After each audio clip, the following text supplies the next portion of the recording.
جدول الامتحانات نزل وانا عايزه اعمل جدول مذاكره او عايزه حد يعمل لي جدول مذاكره يخلص لي كده كل المواد قبل الامتحانات. طب انا اصلا يا ترى هلحق ولا لا؟ مش عارف يا ترى اصلا هنجح السنه دي ولا لا، او وهعدي السنه دي ولا لا. طب هعمل ليله الامتحان، انا الايام بتعدي بيوم وانا كل ده قاعد شاغل بالي بالجدول المذاكره وما ذاكرتش حاجه. طب ابدا اشوف على النت جدول مذاكره يمكن كده. طب جدول مذاكره، اعمل جدول واحط فيه 5 مواد في اليوم واخد من كل ماده درس درس. طب هلحق اصلا اذاكره؟ طب انا هعمل ايه؟ الامتحانات خلاص وفاضل خلاص اسبوعين على الامتحانات، اعمل ايه يا ترى؟ طب انا السلام عليكم، عاملين ايه طلاب اولى ثانوي؟ بدأنا ان احنا الفترة دي جدول الامتحانات بتاع معظم المحافظات بدأ ينزل، وبدأنا بقى اللي هو بقى التوتر، واللي هو بقى عايزين بقى نلم الدنيا. نبدأ نشوف جداول مذاكرة كتير، ندخل في جروبات مذاكرة، كل الكلام ده. بس اللي هو حاسين لا، ان احنا برضو لسه مش اللي هو مجرد ان احنا بنشوف حاجات كتير بس ما بنبدأش نطبق. بصوا باذن الله كتير منكم كان شاف الفيديو اللي هو كان قبل ده، بس كان نزل من حوالي 10 ايام. فاللي هو احنا لا، احنا شايفين الفيديو بقاله 10 ايام، هنقدر ان احنا نلم المنهج ولا لا؟ هنقدر يا جماعه. بس المره دي احنا مثلا فاضل دلوقتي حوالي 15 يوم على امتحانات المعظم بتاعكم، لان انا شفت يعني معظم كده المحافظات في حوالي 15 يوم، في ناس اكتر وفي ناس اقل، يعني ايه حبه بسيطه. فهنبدا نعمل ايه؟ بصوا يا جماعه بقى، هنبدا ان احنا هيبقى نفس النظام اللي احنا قلنا عليه في الفيديو اللي فات، بس هنغير حاجات بسيطه. يعني انا مثلا هعمل ايه؟ انا عندي في اولى ثانوي حوالي 10 مواد، هبدا ان انا اقسم مثلا الفتره اللي بقالي 15 يوم دول 5 ايام 5 ايام 5 ايام. هعمل ايه في اول 5 ايام وتاني 5 ايام وتالت 5 ايام؟ اول 5 ايام هحاول على قد ما اقدر ان انا اخلص 3 مواد، 3 مواد بقى من اللي انا مش فاتحهم، ال3 مواد اللي انا مش عارف فيهم حاجه، هم دول اللي هبدا بيهم في اول 5 ايام. هضغط نفسي واحاول ان انا اقدر اخلصهم في 5 ايام. ازاي هيحصل الكلام ده؟ هقول لكم. بس انا زي ما قلت لكم هننظم ان احنا المواد بتاعتنا نقسمها على 5 ايام، وبعدها 5 ايام، وبعدها 5 ايام تالتين، يعني كده يبقى كلهم 15 يوم.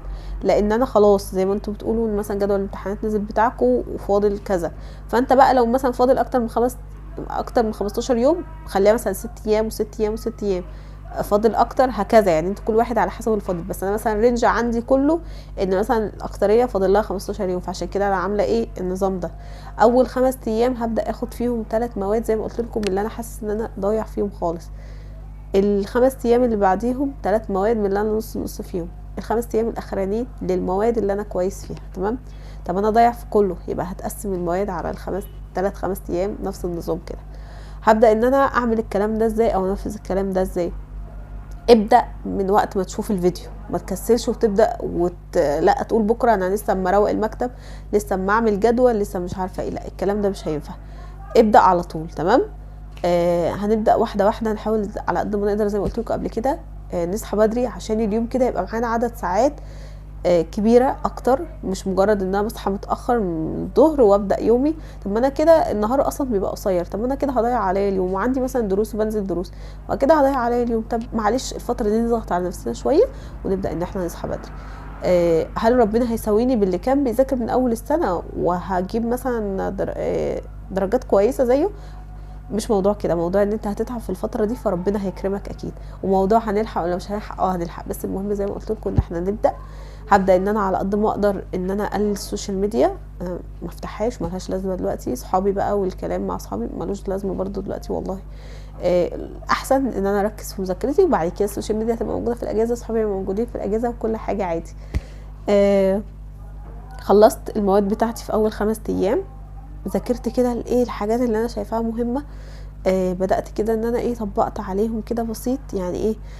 قلت لكم التطبيق انا بالنسبه لي احسن حاجه. لو انتم معاكم كتاب الامتحان في كل المواد بيكون كده في 10 امتحانات في الاخر لمين الدنيا كلها، او في بيكونوا اكتر واقل. يعني مثلا كتاب الفيزياء كان فيه السنه دي اكتر بتاع اولى ثانوي مثلا، فانتوا شوفوا على حسب هم 10 ولا كام، ولو تقدروا تحلوا مثلا كلهم اوكي، عايزين تحلوا 8 ماشي على قد ما تقدروا، بس مش اقل من 5 ماشي، يعني عشان برضو نبقى ال5 دول لمين لي المنهج كويس لما كويسه.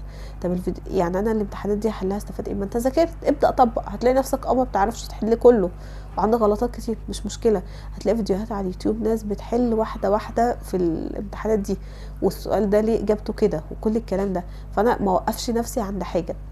حاول على قد ما اقدر بقى ان انت الفتره دي تحطش بقى للماده 20 كتاب قصادك، ومش عارفه مذكره مستر مين وملزمه مستر مين، ودي انا جايباها لا من صاحبي، دي لما الدنيا هو كتاب واحد ذاكر منه الله يكرمك، عشان احنا يعني اللي هو مفيش وقت.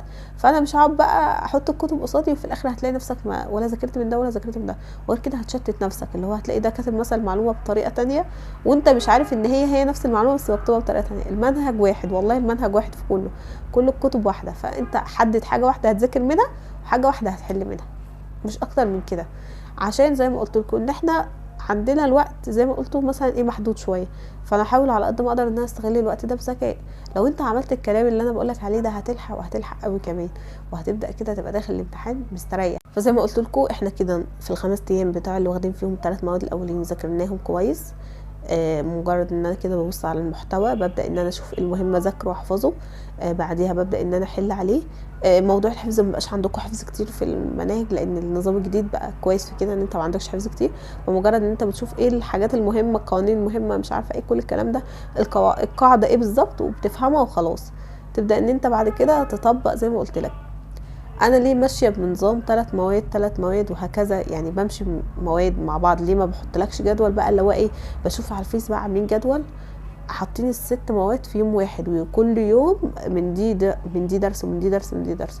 يا جماعه انا كده هلاقي نفسي اللي هو بعد مثلا كام يوم مخلصتش حاجه على بعضها، احس نفسي زهقت، هتبقى طاقتك خلاص. فانت لا، لما بتقفل ماده ورا ماده ورا ماده، لا طاقتك يعني تحس ان انت ايه، عملت حاجه، عملت انجاز. لكن لما تاخد من كل حاجه جزء جزء جزء، في الاخر طب ايه المحصله، انا خلصت ماده على بعضها؟ لا ما خلصتش، بتلاقي نفسك احبطت مره ورا مره. تمام.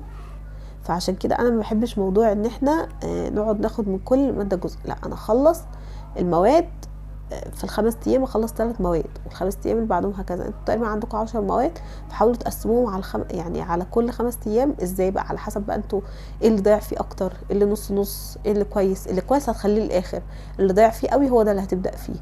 النص نص خليه في ال5 ايام اللي في النص. تمام. احنا كده هنذاكر، هنحل 10 امتحانات، هنشوف اجابتهم لو حاجه وقفت معانا من على اليوتيوب. اي ملاحظات في الماده ابدا اكتبها في ورقه عشان ليله الامتحان. انت مش عاوز اكتر من كده، والله ما عاوز اكتر من كده. بس هحاول على قد ما تقدر ان انت تنظم وقتك شويه في الفتره دي. زي ما قلت لكم تحدد انت هتعمل ايه في اليوم ده عشان تبقى كده مش ماشي عشوائي زي ما قلت لكم قبل كده. بس انا مش عايزين اكتر من كده، والله اكتر من كده لا. انت كده يبقى انت عملت يعني كويس كله يعني. فربنا يكرمكم وربنا معاكم كلكم. ما تنسوش بقى ان انا زي ما قلت لكم ان انا عامله كورس في ماده الفيزياء، هنلم الماده كلها في 4 حصص. الكورس ده عباره عن ايه، الناس اللي ما تعرفش اي حاجه في الفيزياء، الناس اللي مش لما الفيزياء، ناس ضايعه في الفيزياء، كل دول يجوا لي بقى، ما عنديش اي مشاكل. البعض منكم عارف ان انا مدرسه فيزياء ثانوي، خريجه تربيه قسم فيزياء، يعني اكيد مش بدي الماده حبا او كده، لا انا يعني انا خريجه اصلا تربيه قسم فيزياء. هنبدا ان احنا نعمل ايه في ال4 حصص دول. ال4 حصص دول هيكونوا اونلاين، حصص مسجله، بس انا بفضل معاك لغايه ليله الامتحان. لو واقف معاك في اي حاجه هتلاقوا رقم كده واتساب تبعتوا عليه لو عايزين تعرفوا التفاصيل. الكورس كله اقل من 140 جنيه، الكورس كله ب100 جنيه عموما اصلا. الحصه بنبدا نشرح فيها جزء من المنهج وبنحل عليه، ونشرح الحاجات المهمه، الحاجات اللي تيجي في الامتحانات، مش مجرد اللي هو حشو وخلاص. بعد ما بنخلص الكلام ده ببعت لك لينك الحصه، وببعت لك لينك الملزمه اللي احنا اشتغلنا منها، وبديك كده شويه اسئله انت تحلها واجب. المنهج كله على 4 حصص، فدي يعني مش هتخيلوها. والحصص خلاص جهزت منهم حصتين ونزلوا بالملازم بتاعتهم برضو الناس المشتركه. فانت لو عايز تشترك الحق تشترك بدري، عشان خلاص اصلا يعني ما فيش غير اماكن محدوده معانا بصراحه، عشان اقدر ان انا اهتم بكل واحد كويس، وعشان برضو ما تبقاش يعني ايه عندي عدد كبير مش هقدر ان انا ايه اشوف سؤال كل واحد. فعشان كده بحاول ان انا اخد عدد محدود، اللي هو ايه ما يبقاش برضو الدنيا ايه بالنسبه لي مضغوطه او كده. الحصص زي ما قلت لكم بتنزل مسجله. لو عايزين يعني عموما تعرفوا التفاصيل ابعتوا بس الرقم ده وهنعرفكم كل حاجه. فدي فرصه كويسه ان انت هتسيب الفيزياء عليا وتركز بقى في باقي المواد. بس كده ده كان الفيديو بتاعنا بتاع النهارده. ما تنسوش لو عجبكم الفيديو ان انتوا تعملوا لايك للفيديو، اشتراك في القناه، وشيروا لكل اصحابنا، واكتبوا لي هتبداوا امتحان يوم كام وهتخلصوا يوم كام، وعندكم الفيزياء برده يوم كام، عشان في مفاجآت حلوه كتير جايه باذن الله.